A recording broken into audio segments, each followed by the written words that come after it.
Abanye bethu siprofetiwe kakhulu about impilo zethu. Sakhulekelwa abaprofeti, sathandazelwa abaprofeti, bayikhomba lento nathi besizwa.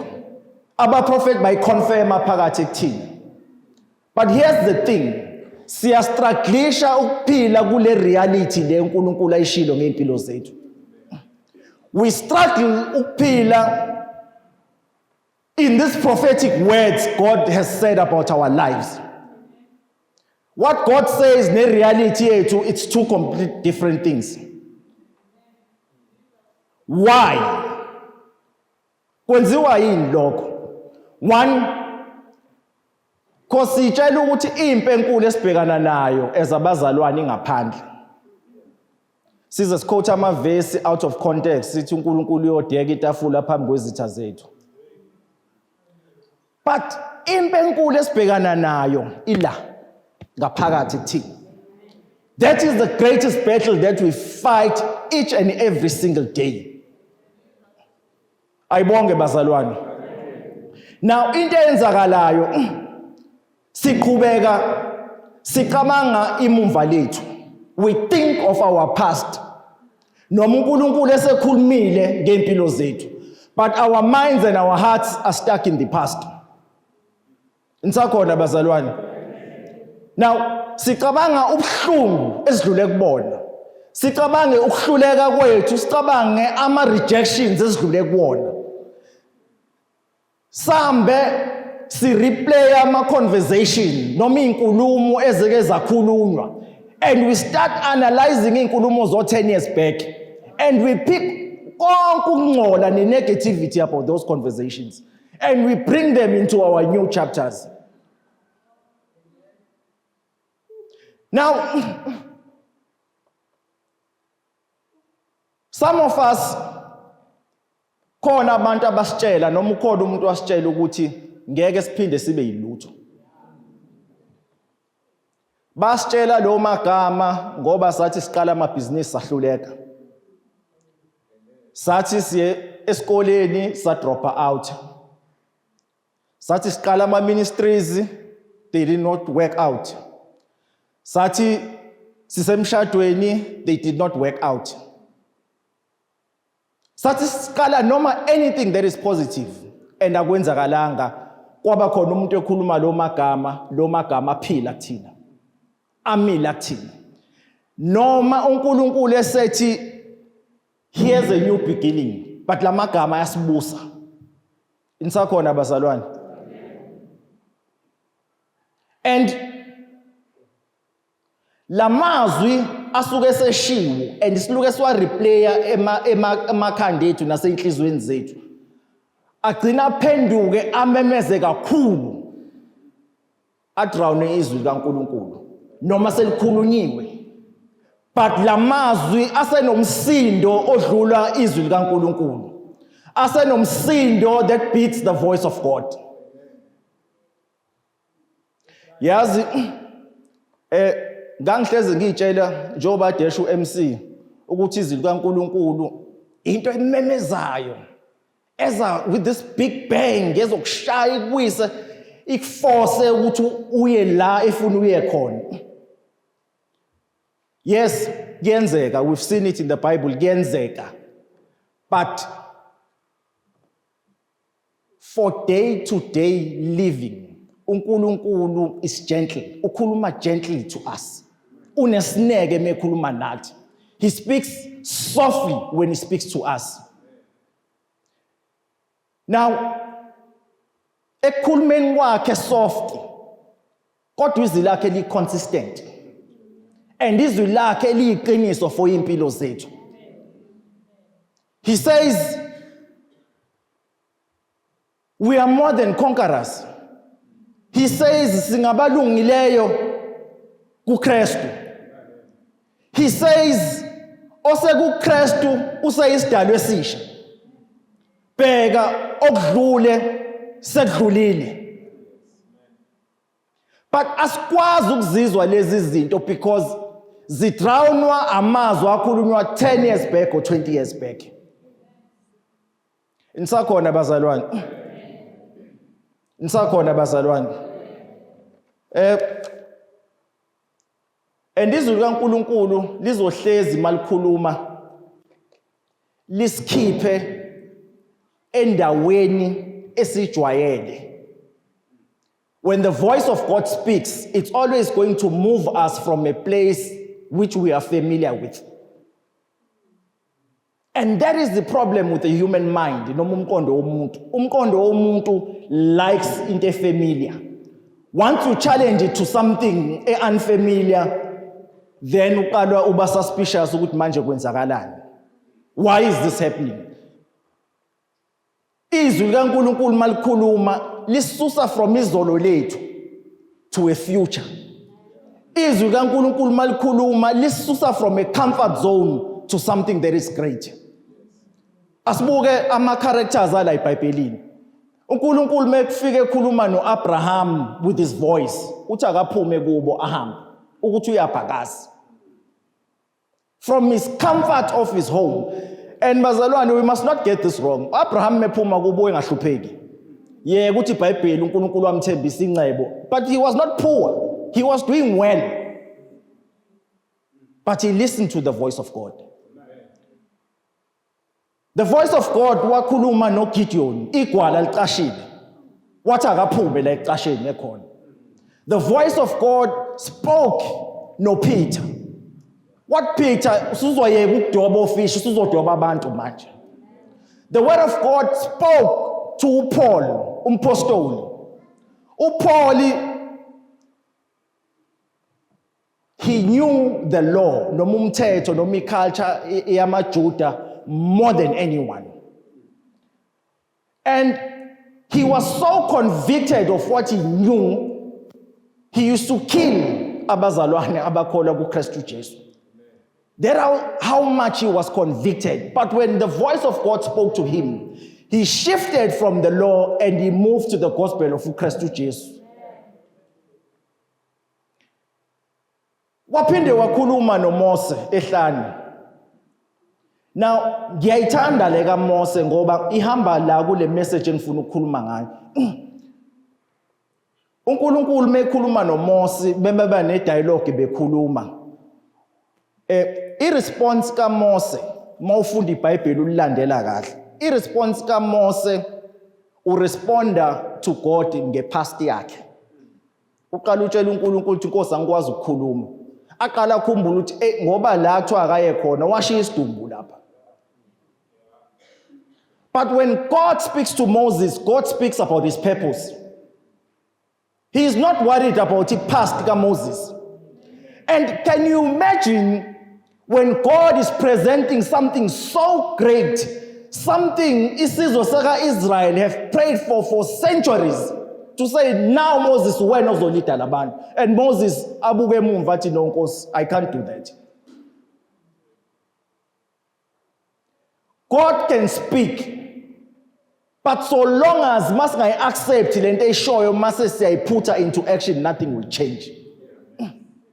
And uMose agcine ezayenze lento esho uNkulunkulu. It's not because uMose waqala waba more brave. No. He was not brave, still wesasaba. It's not because uMose lithi iBhayibheli uNkulunkulu walungisa amalimi akhe waqala wakhuluma. No, wahambe imperfect enjalo. But what changed is that uMose believed wa-act. What, no, it's not about me lento. Nkosi usukhulumile walisha izwi lakho sengizohamba ngisaba ngi-imperfect but I will do. And the rest is history. Shumayela nangaye namhlanje. Nisakhona bazalwane. So uNkulunkulu mekhulumisana noMose noma mekhulumisana nomuntu, uNkulunkulu usuke ebona amandla akhe, not a person's weakness. uNkulunkulu uthemba amandla akhe more than your past. Nisakhona bazalwane. Ngizocela nje sizwini la namhlanje bamcebe ekhulu uzongisiza ngikhohli ngizocela nje sivulele isizulu. uSamuel wokuqala verse 16 verses 1 to 7. Samuel wokuqala verse 16. No, Samuel wokuqala chapter 16 verse 1 to 7 ngiyaxolisa bazalwane. Mase khona ukutholile nje ophethe lesiZulu ngizocela sifundele. Lizwakala kahle leli lesiZulu.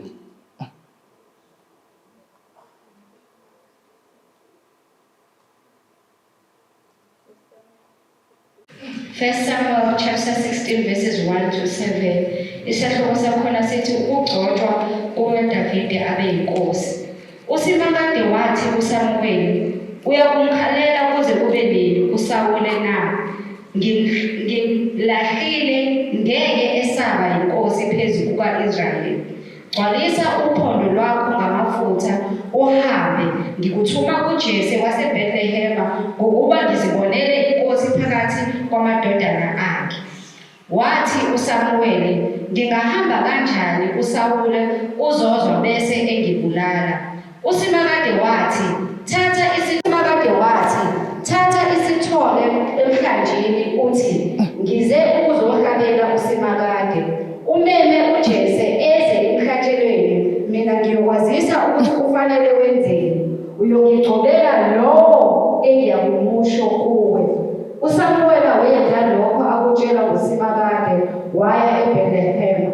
Amalungu omuzi amhlangabeza ethuthumela athi, "Ngabe uze ngokuthula na?" Wathi, "Yebo, ngize ngokuthula. Ngizohlabela uSimakade. Zingcweliseni nihlangene nami emhlatshelweni."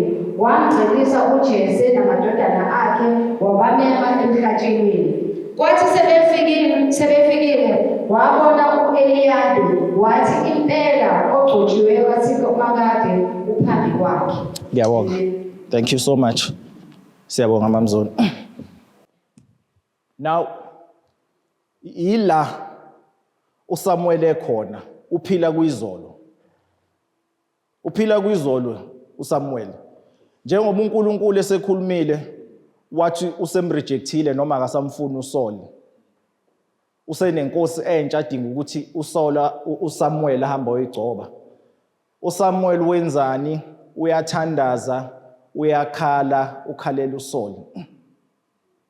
uNkulunkulu uyathula, uyamyeka, akhale, agcine embuzile ukuthi Saul kuyoze kube nini ukhalela? Samuel kuyoze kube nini ukhalela uSaul?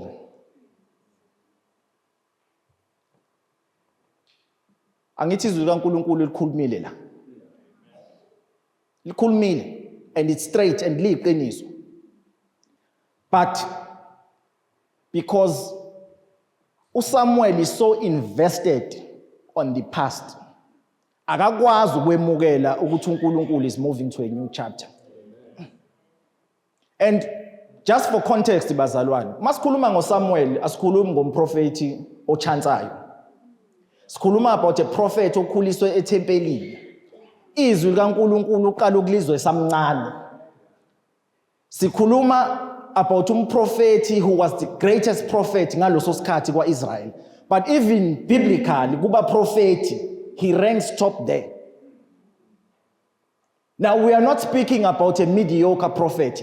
We are speaking about a true prophet.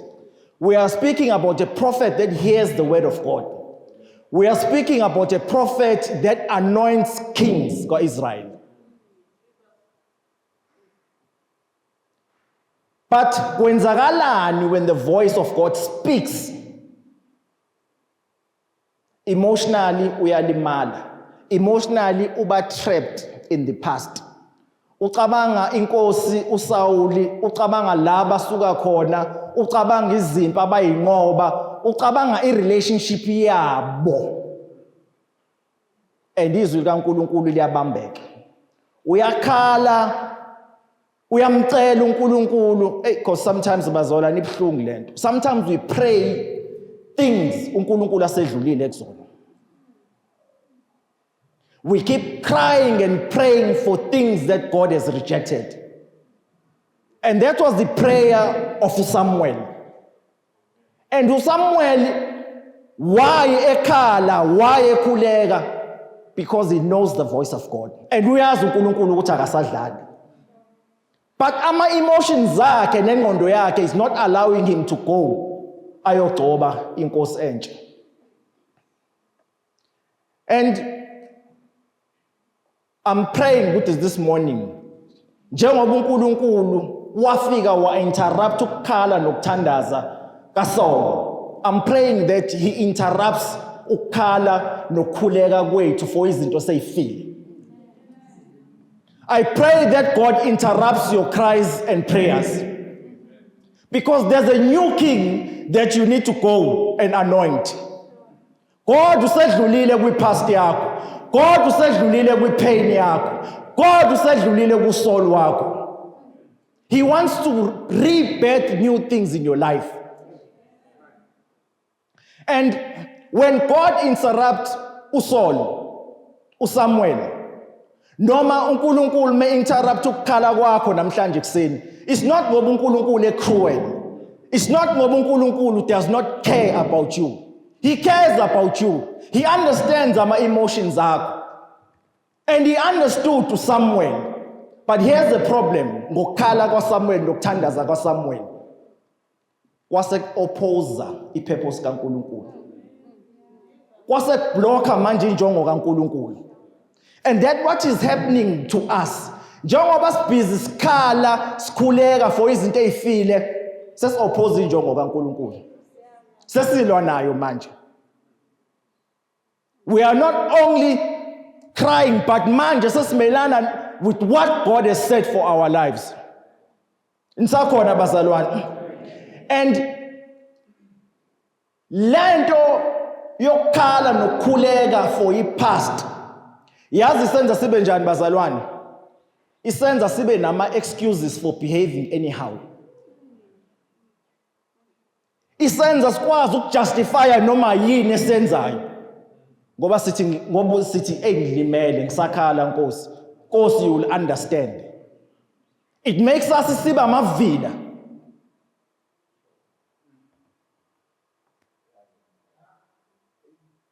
And we keep justifying ignoring the word of God. We can go to 100 churches esifuna imkhuleko, but the word of God will still remain consistent. Ayibonge bazalwane. So nathi we are doing the same as uSamuel. Sikhulekela ama-relationships uNkulunkulu esewavala. But we keep praying and crying for those relationships. We pray for opportunities uNkulunkulu esewadlulisile ngamanye. Useveza amanye, but we are still praying for those opportunities.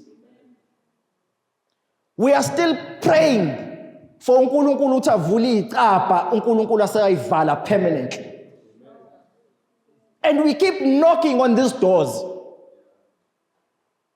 And lento bazalwane sengiyibonile, sometimes this thing of praying and crying for something uNkulunkulu esewayivala sekukunesa ama-emotions ethu.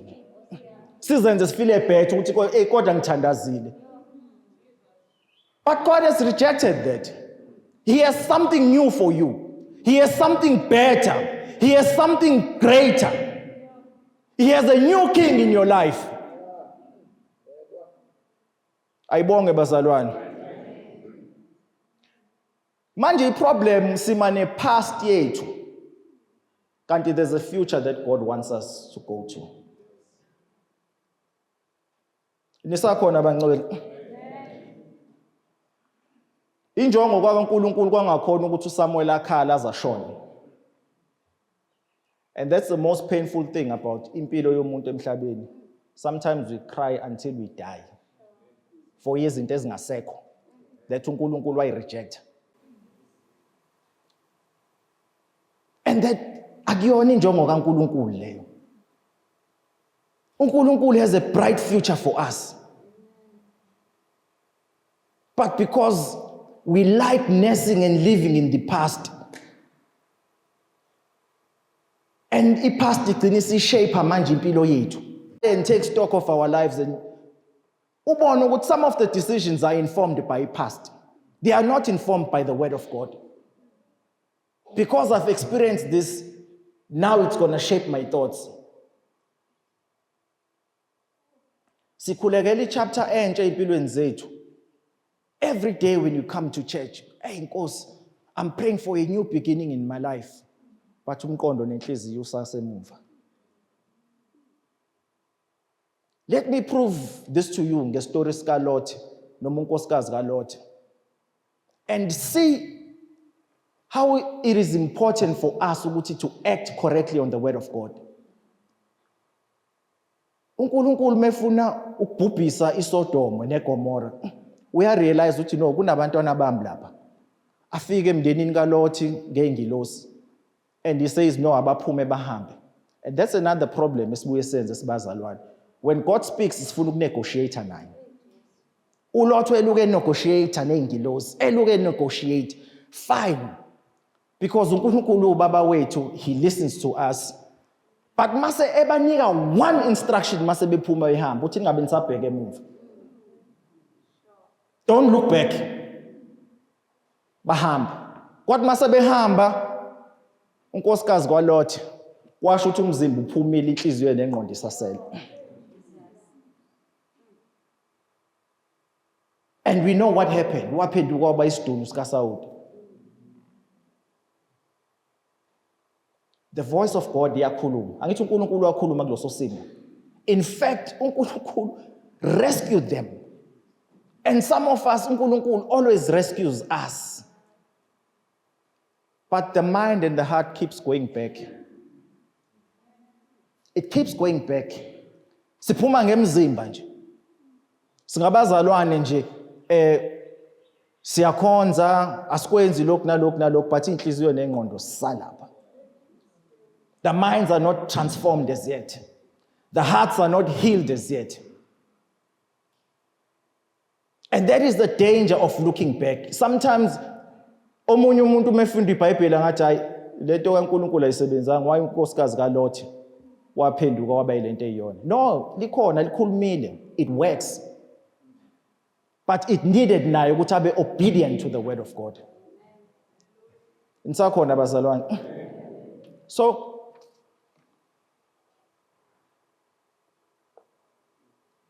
no matter who God can send in our lives, a prophet, an apostle, even ingilosi imbala. But if we don't act on the word of God, nothing is going to change bazalwane. Akukho kuzoshintsha. Akukho kuzoshintsha bazalwane. We'll keep going back, we'll keep playing tennis. Siyashaya lapha kuyabuya siyashaya kuyabuya. Now sibuyele kuSamuel. uSamuel mesefika njengoba ethunywe uNkulunkulu uthamba ogcoba inkosi. Esekhalile waqeda eseyake emzini kaJese. You must understand ukuthi uSamuel mefika la ezogcoba inkosi entsha njengoba ade yalelo uNkulunkulu. Ufika ngomzimba kuphela. Ingqondo inhliziyo isacela uSawuli. That is why lithi iBhayibheli mase beletha indodana yokuqala kaJesu Elibi. uSamuel wavele wathi uyena lo noma kuthiwani. Do you know why he does that? Lithi iBhayibheli uElibi was big, he was strong, ebukeka emuhle. It's because his standard esikaSamuel was that of Saul.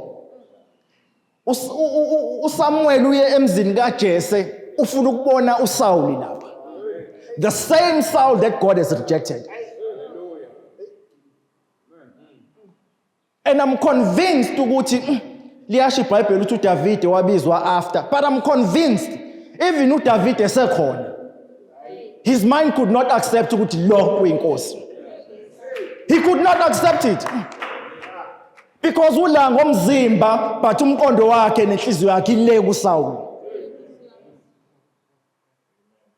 And that is a dangerous thing bazalwane. God can open a new season to us.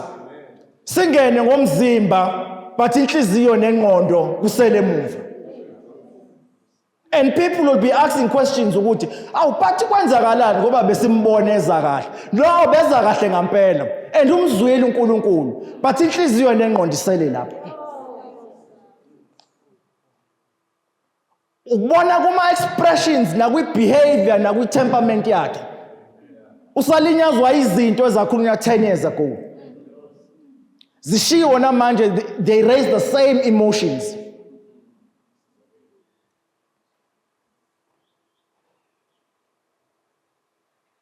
I'm convinced ukuthi uSamuel, he did not miss uDavid. Akamgejanga. But inhliziyo yakhe nengqondo yakhe wengakwazi ukubona enye inkosi besides uSaul.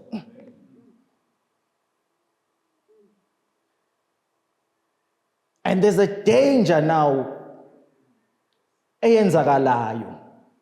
Ugcine esefuna ukugcoba nomuntu wrong.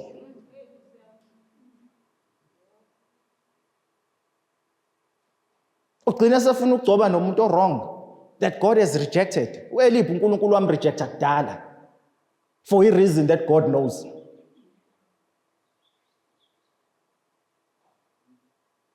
And I pray this morning ukuthi bazalwane, when God opens chapters and when God takes us to a new level, let's pray ukuthi sihile from whatever esidila nayo. Let's pray for God to transform our minds. Because kuningi okumoshakalayo in that new place where God has put us because we are still stuck in the past. Nisakhona bazalwane. So sengivala bazalwane, I want to say uDavide ugcotshwa engakahlali ehlabeni sobukhosi. uDavide ugcotshwa engakali izimpi lezi abebemncomela zona. Ugcotshwe akakali noGoliath. I-anointing iza kuqala. The grace of God comes first before your works. Umusa kaNkulunkulu uza kuqala before ukusebenza kwakho. Njengoba nje sesithandaza sishumayela umusa kaNkulunkulu kade usufikile ohamba phambi kwethu. And we are now standing on His grace. We are not standing on our works. Insakhona bazalwane. Abazalwane baningi sisaphila ngathi uSaul noma izolo lethu lisasibusa. Sisaphila ngathi uSaul usayinkosi empilweni zethu. Sisindisiwe. Sikhuluma ngezilimi, sigcwele umoya. But we live as if Saul is still king of our lives.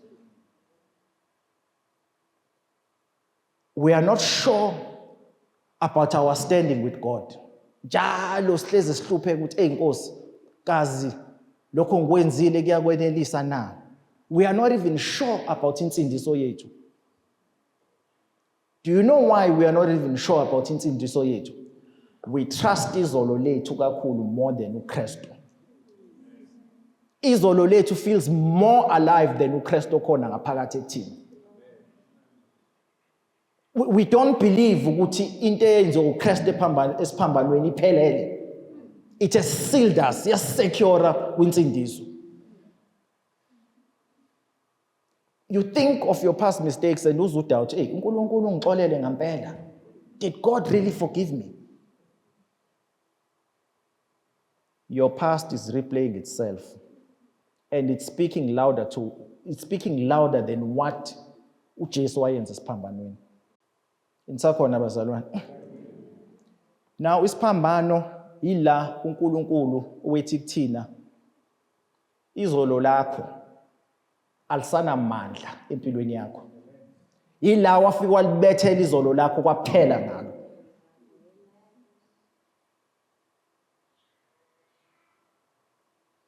Just act on His word.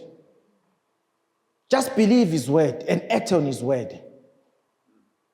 uNkulunkulu mekhuluma no Samuel. Akasho ukuthi Samuel, hey, awuhambe uyolungisa le ndoda uSaul. Bamagoda akasho ukuthi let's go and repair this man. No, he says go and anoint a new king. uNkulunkulu akanegotiate nepast yakho. He's not interested in it. He's interested in His purpose. God knew what he wanted to achieve with David. He had gone past to Saul.